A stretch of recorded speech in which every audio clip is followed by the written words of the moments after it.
Greetings ladies and gentlemen, I'm GC Smith and welcome to day 3 of the Aether Revolt spoiler season, and boy do we have some amazing cards to talk about today. Yes, there are going to be some cards we're going to be ignoring. No, we're not going to be talking about the new common artifact implement cycle. It's awful really to talk about. They're all kind of meh, so I don't really see the point of talking about them. So we're going to ignore those today, but let's start off with the cards we are looking at with indomitable creativity.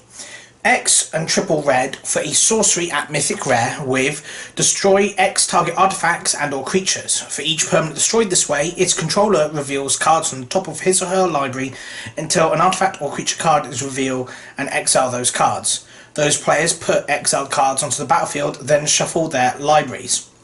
This is very interesting because it's red creature removal, although it's very much in the same vein as something like polymorph, or even the red ability to get rid of any permanent. I can't remember the name. Chaos Warp, I believe, is the card actually. And this does seem to break the colour pie. Being able to just destroy creatures does seem a bit weird, but at least it does turn them into other creatures or artifacts depending on what you hit. I don't think this is standard playable. It's far too expensive for the chance that you can give them something amazing. But it's still very useful in Commander. Being able to hit key targets from each of the players around the table, going to be very good. Definitely a Commander staple in certain red decks, but beyond that, probably not that interesting.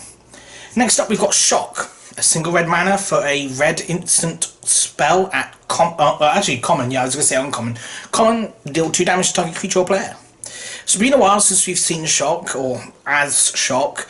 The last time, I think it was M14 we saw Shock in last, I believe, or maybe an expert set, I can't remember. It's an interesting reprint. It's burn that goes to both to the face and to a creature. Given the format, probably not going to be killing many creatures, so you're going to be using it in aggro decks to try and push damage to their face. Interesting reprint. As a blue mage, not really that interesting to me, but I definitely know that a lot of players out there are excited to see it. Next up we have Secret Salvaged. 3 black face sorcery. Exile target non-land card from your graveyard and search your library for any number of cards with the same name as that card. Reveal them and put them into your hand, then shuffle your library. Basically this is an interesting way to tutor up cards you've already used. Similar in kind of in the same vein as Infernal Tutor from Modern. Although Infernal Tutor can hit anything if you've got an empty hand. But, I don't know, the fact that it hits multiples of the same card is interesting. If you really want that card, I don't know, like Torrential Gearhulk, it's useful. It's a useless card outside of Commander though, that's kind of true. Unless the card in your graveyard somehow has every name, which would allow you to tutor up your whole deck. Interesting. Yeah, we need them to print a card that can go in this deck that shares all names or all cards, even in the graveyard. So then you can tutor up at least every creature in your deck. We'll have to think about that at some point. But otherwise, casual playability, definitely. Constructability, maybe. I don't know. This kind of effect is weird. I know a lot of people are talking about Hedron alignment, which again seems interesting. And actually not useless in Commander, because you can use it in a Relentless Rats or was it the 1 mana demon shooter guy? The humans that are devoted to it. Shadowborn Apostle. That's it. So it has got uses there, which is probably the best use for it, I guess, actually, now that I think of it. Next up we have Skyship Pirate. 1 and a blue for a human pirate creature with flying. It's a 2/1, and whenever it deals damage to a player, choose target permanent or player. For every type of counter on that chosen target, give another counter of a kind already on that permanent. Or on them, I guess. Interesting. It's like a Hummingbird, except only hits one thing. Although it has a better body than Hummingbird, so there's that, and it's a pirate. Who doesn't love pirates? This is definitely a great limited bomb. I say bomb, a great limited card. It's a cheap, evasive flying creature that goes well in your deck, and it's probably going to be a key part of the black-blue Fabricate deck, because you can then, I don't know, increase the counters on some of your amazing cards. Definitely going to be interesting, and I hopefully would love to pull some at the pre-release. Next up we have Weld Fast Engineer. 1 black red for a uncommon creature. I'm looking at this, it's probably like human berserker, or human warrior. At the beginning of your combat phase, target artifact creature you control gets +2/+0 until end of turn, and it's a 3/3 for uncommon. So it's part of the 2-colour uncommon cycle to help you draft, and it kind of tells you that black-red wants to be an artifact creature deck. Makes sense. Interesting card. Definitely going to see playing limited, and could even see playing constructed in the Mardu Vehicles deck. That deck already has plenty of artifact creatures at 2 drops that it can curve this into and punish players a ton with it. Next up we have Outland Boar, another one of the multicoloured uncommon cycle. 2 red and a green for a boar creature with its 4/4, and it can't be blocked by creatures with power 2 or less. Interesting take on Invasion, very good for limited, especially with servos in the format, which makes it better than Menace, because if you can get a ton of servos, well, you can just block this, or block, otherwise, you know, if you had Menace, you'd be able to block it with a creature and a servo and trade it off. So not being able to be blocked by servos is incredibly relevant, and it also can't be blocked by things like Consulate Skygate, which is again very, you know, somewhat relevant in limited, more so in sealed than anything else. Next up we have a Lightning Runner, 3 red for a human warrior creature with double strike and haste. Whenever it attacks you get 2 energy, then you may pay 8 energy. If you do, untap all creatures you control, and after this phase there is an additional combat phase. Interesting. If you've got this and 3 of those white ones from yesterday, the 2 mana rare guys who when they attack get you 2 energy, you can get infinite combat phases, because it doesn't stop you getting this guy more combat phases. So that's interesting. If you ever pull that off in constructed, hats off to you. Interesting to note, it does also avoid Fatal Push, which is significant, since that's probably going to become one of the most played removal spells in the format. That said, its body leaves a lot to be admired, or desired, I guess. 2/2, even with double strike, is pretty weak, especially when you've got cards like Ishkana in the format, so you're going to have to worry about that. The fact that it can just be blocked by 2 spider tokens and just dies. Oh wait, no it doesn't, because it kills 1. Okay, 3 spider tokens. It only kills 2 of them. So, yeah, not that exciting, to be honest. Still interesting, and it fits the red mythic kind of thing we've seen before. Next up we have Walking Ballista, XX for a rare 0/0 construct creature. It's an artifact creature as well. It enters the battlefield with X 1/1 counters on it, so you have to pay 2x to get X. And 4 mana you can put a 1/1 counter on it, and remove a 1/1 counter, it deals damage, or 1 damage to target creature or player. Or to 1 damage to target creature or player. Interesting card. Very interesting. Not quite Hangerback Walker, but in some ways it's better. Sometimes what you didn't want is Hangerback Walker to get exiled. Never wanted that to happen. You don't want Hangerback Walker to get exiled and end up losing everything. Whereas if this gets targeted by exile spell, you just chuck all the counters at the opponent. So that's interesting. The fact that it can also attack while ticking itself up in the late game, again, interesting. Very much like a Triskelion, which sees lots of play in Vintage, though Triskelion probably wouldn't see any standard play, so I don't know. It's going to be hard to evaluate. People thought the Hangerback Walker was awful, so I don't want to sit back and just say it's trash, even though I do think it's a bit mediocre. Next up we have Call for Unity, 3 white for a rare enchantment with Revolt. If at the beginning of your end step, if a permanent you controlled left the battlefield this turn, put a 1/1 counter on it, put a charge counter on it, or put a unity counter, Put a unity counter on it, and creatures you control get +1/+1 for each unity counter on Call for Unity. Interesting, incredibly powerful in limited, very powerful in Commander. Constructed, probably not that good. I probably would always prefer always watching. Unless you're in the tokens deck, maybe you Call for Unity, but I don't know. It depends. If they can't remove Call of Unity, but they can remove your tokens, it does make any future tokens you play very powerful. So there's that going for it. Next up we have Aetherborn Warrior. 2 and a black for an Aetherborn with Revolt. If it enters the battlefield, if a permanent you control left the battlefield this turn, target creature gets -3/-3 to end of turn, and it's a 3/2. It's interesting. Probably slightly easier to trigger than the Eldrazi that has basically the same effect with a different cost. So that's good. Really like this guy. Really do. The ability to remove creatures post-combat is quite good as well with this kind of guy, so he's definitely going to be a high pick, even at uncommon with Unlimited. Definitely very playable. Next up we have Aether Whale. 4 blue for a whale creature with flying. It's rare and it's a 6/4. And when it enters the battlefield, you gain, I believe, 6 energy, and you can pay 4 energy to return it to your hand. So it's kind of like one of these Aetherling style creatures. Actually, I'd say Aetherling. It's more on the line of Pearl Lake Ancient, sorry.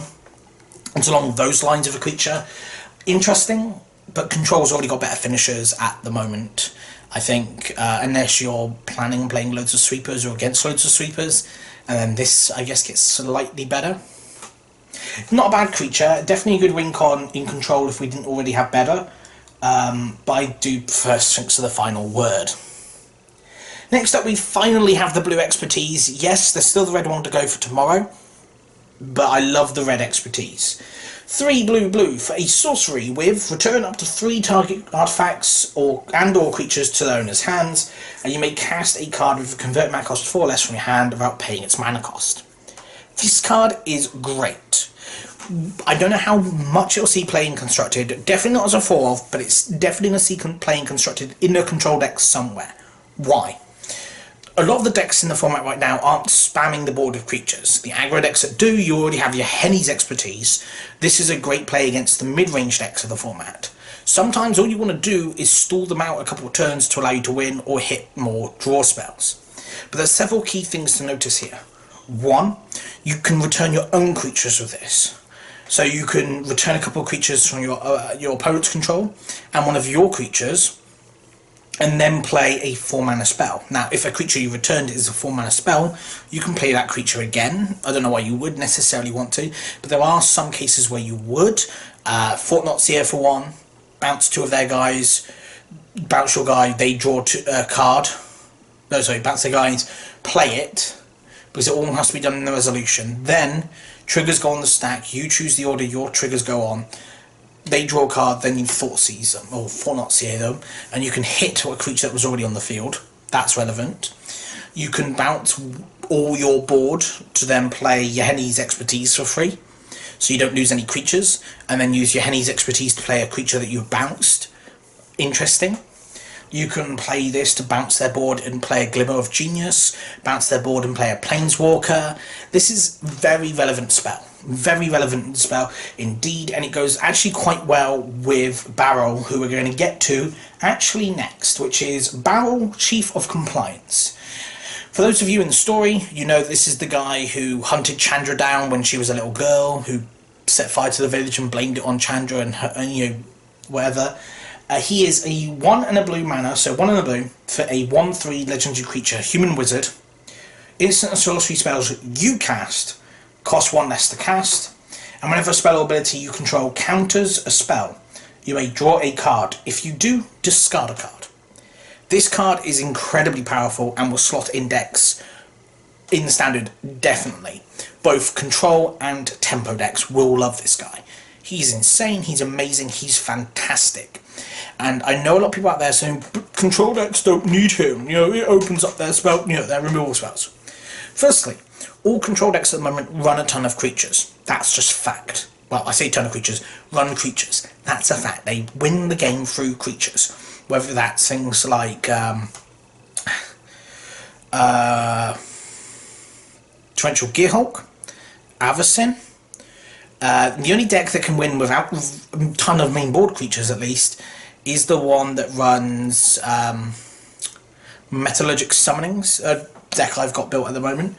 But even that deck feels a bit kind of weird, because it has to tap out on turn 5 for a do-nothing spell to try and win the game, and sometimes it just loses on the spot. Baral, Chief of Compliance, yes, gets hit by removal, but he goes in a very specific control deck. One that, in my opinion, would be running Liliana, because returning this guy to your hand to play again is incredibly powerful. His passive effect is incredibly powerful and limited, or so constructed, making everything you cost one less, for various reasons. One, simple, just being able to actually cast your spells more easily, and if you hit miss mana drops for certain spells, you can cast them. If he survives, you can untap with the ability to either counter a spell or play a Glimmer of Genius, or counter a spell and play a Anticipate. There are those kind of situations, which is hilarious. The fact that whenever you counter spell you get to loot means you're more likely to hit things like land drops or hit threats in the late game. One of the big issues is when you counter a spell in the late game, if that all you've got is a counter spell, you're not winning the game, all you're doing is delaying the inevitable. This kind of guy allows you to kind of profit from that, which is good. Basically, he allows you to shape your hand, which control loves, play more spells a turn, which control loves. When you're in a position where you can play 2 counter spells and your opponent can play 1, you're probably winning. Yes, he opens himself up to removal, and sometimes you're going to play him and he's going to get hit by a push or fatal push, and maybe you don't have any other fatal push targets in your deck, and in that situation it's going to suck. But if you're playing a deck with man-lands, they could be fatally pushed.